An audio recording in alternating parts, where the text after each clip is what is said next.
military officers, police officers for any civilians for being my bomb to Kwame Nkrumah in 1966. The tribunal sentenced you to death by shooting. The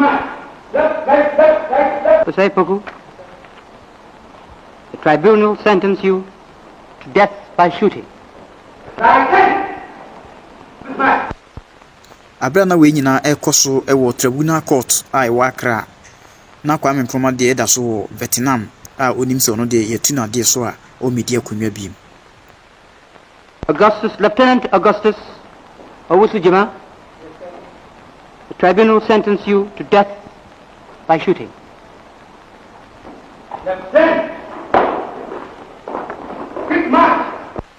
Enti judgment no wa o de yetu no na ya ka kire wa o de obetu no na ya ka kire no ada ho so Kufiusu, the tribunal sentenced you to 25 years imprisonment.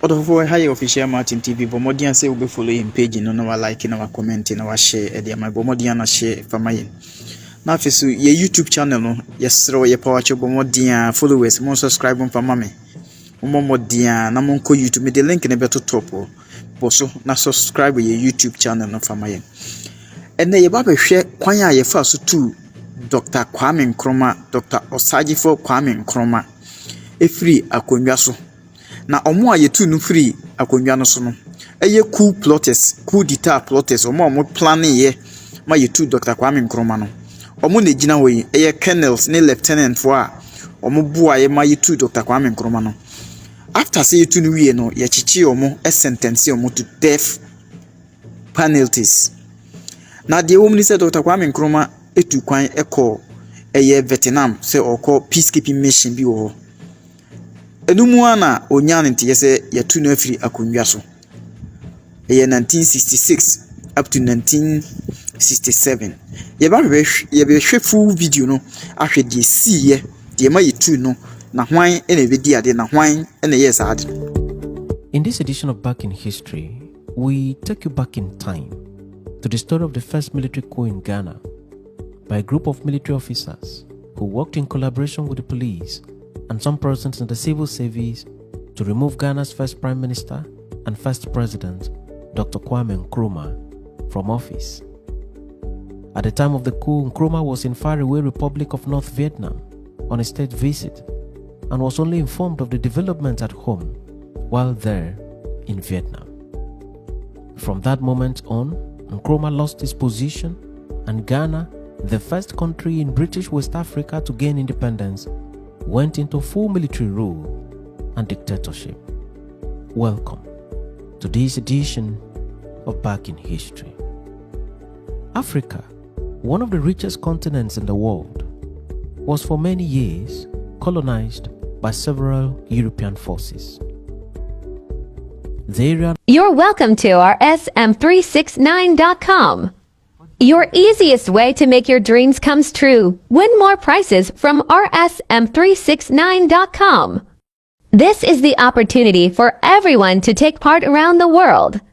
Register now. Within few seconds, boom, you're already there. Main head office is in UAE, Dubai. Inquires visit our sm369.com. Register now to be part of this giveaway packages. Hurry, don't miss this opportunity. Now known as Ghana, was colonized by Britain.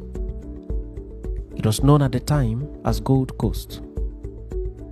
The colonial administration of the Gold Coast continued for many years into the late 50s. Through the efforts of nationalists like Dr. Kwame Nkrumah and others, Ghana gained independence in 1957. Nkrumah emerged as the first prime minister of the new country. In 1960, the Independence Constitution of Ghana was amended to create the office of president, and Nkrumah became the first president of the country. Nkrumah went on to govern the country and made several policies aimed at laying the needed foundation for the new country. He was loved by many and also hated by many. At the international level, Nkrumah became a voice and a rallying point for renewed calls for the emancipation and grant of independence to the other countries in the African continent that were still under colonial rule and administration. Nkrumah earned a towering image and personality in his home country of Ghana, the entire African continent, and in several parts of the world. Nkrumah went about his work as president of Ghana until the early hours of 24th February 1966, when his administration was toppled in a military coup led by officers in the Ghana Army in collaboration with the police and the civil service.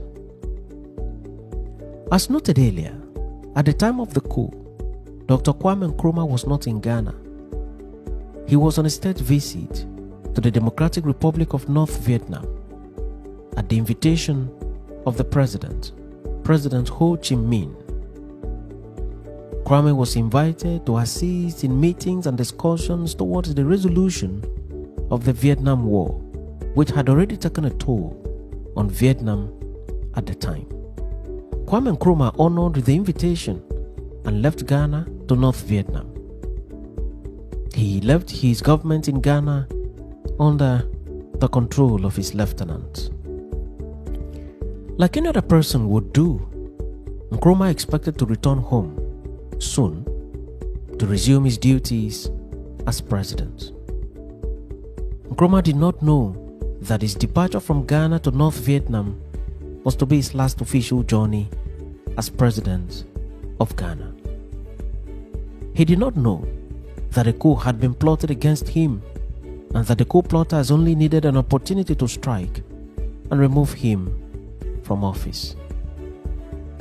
He did not know that by leaving Ghana to North Vietnam, a perfect opportunity had been created for the coup plotters to strike.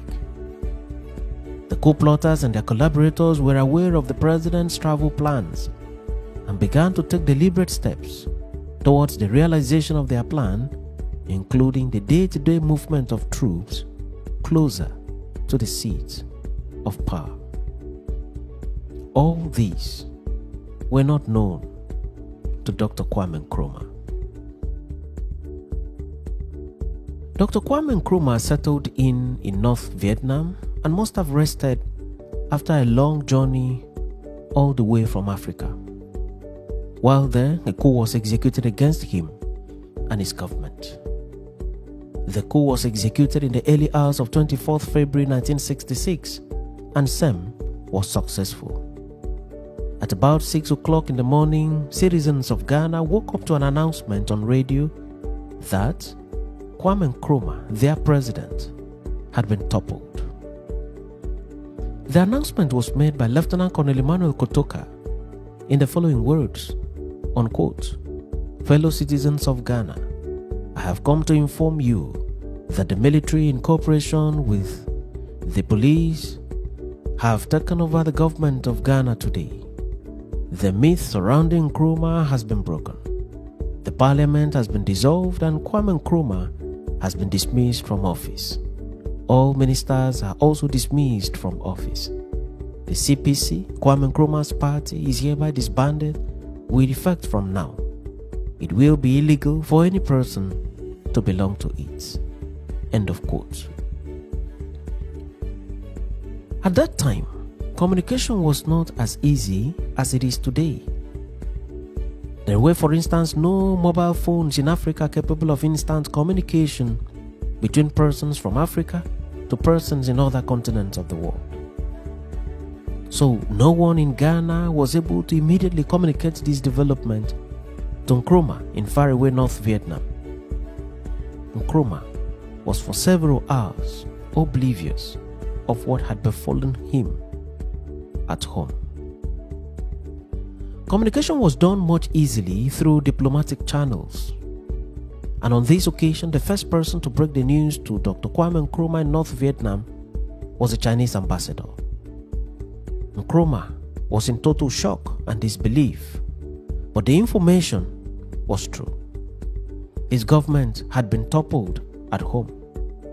He was warned not to return to the country, as doing so would result in catastrophic consequences, the most obvious being an arrest and detention. From this moment on, Kwame Nkrumah, a towering figure in Africa, the first Prime Minister of Ghana and its first president, did not return to Ghana till his death. He first stayed in Vietnam for 4 days at the instance of his host, who had great compassion for him, but who could not help in the circumstance. While there, he received calls from the President of Guinea, President Sékou Touré, who invited him to fly back to Africa and take residence in Guinea. Nkrumah accepted the invitation and flew into Guinea. On arrival, he was welcomed at the airport with 21-gun salute on the orders of his friend, President Sékou Touré.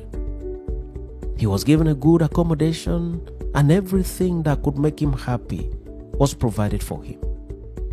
He was expected to remain in Guinea to observe the political situation at home and expect a possible recall by his people for him to reclaim his seat. This did not happen, and Kwame Nkrumah did not test power anymore in his country of birth or elsewhere till his death in 1977.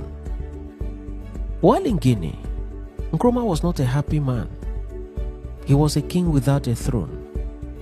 The thought of the way and manner he was removed from office and the thought of his sacrifices for Ghana, which saw to the grant of independence to the country at a time other countries in Africa were still under colonial rule, were issues that threw him constantly into sadness.